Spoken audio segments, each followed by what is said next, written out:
आपने पढ़ लिया, मटेरियल आपके पास है, आपको कोई और सोर्स रेफर करने की जरूरत नहीं है, कोई और बुक उठाने की जरूरत नहीं है।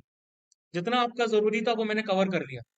बाकी यूपीएससी की मेहरबानी है, अगर वो बहुत ही कुछ खतरनाक करना चाहे तो उसकी मैं गारंटी नहीं ले सकता, लेकिन मैंने बेस्ट पॉसिबल वे में आपको चीजें कवर कराई हैं कि इस टॉपिक से, इससे बाहर बहुत कम चांसेस हैं कि बहुत कुछ पूछा जाए।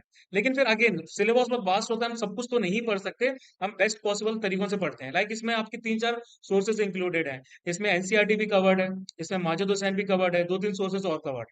उन सारे सोर्सेज को कंबाइंड करके मैंने इसमें तरीके से डिपिक्ट करके पढ़ाया है, ताकि कोई भी चीज जो है मुझे ये एक्सपेक्ट कर चले कि भाई यहाँ से बाहर नहीं जाने वाली। ठीक है, तो इन सोर्सेज को ही अच्छे से करना। जैसे ही ज्योग्राफी खत्म होगा वैसे ही हम प्रीवियस ईयर क्वेश्चन जो ज्योग्राफी के हैं वो करेंगे।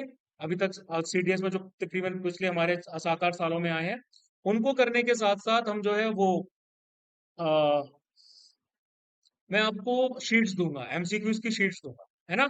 फिर हम दूसरा सब्जेक्ट स्टार्ट करेंगे, जब तक हमारा दूसरा सब्जेक्ट चलेगा तब तक आप इसको क्या करेंगे, रेफर करते रहेंगे। ठीक है, थोड़ी डिफिकल्टी आएगी क्योंकि अभी तक मुझे पता है आप लोगों ने इस लेवल का सीरियसली कवर नहीं किया होगा, और ना ही किसी टीचर ने आपको कवर कराया होगा अगर आपने प्रीवियसली कहीं पढ़ा है तो इसीलिए थोड़ी डिफिकल्टी फेस करोगे, लेकिन इट्स फॉर द बेटरमेंट, क्योंकि हमें तैयार रहना है आगे के लिए।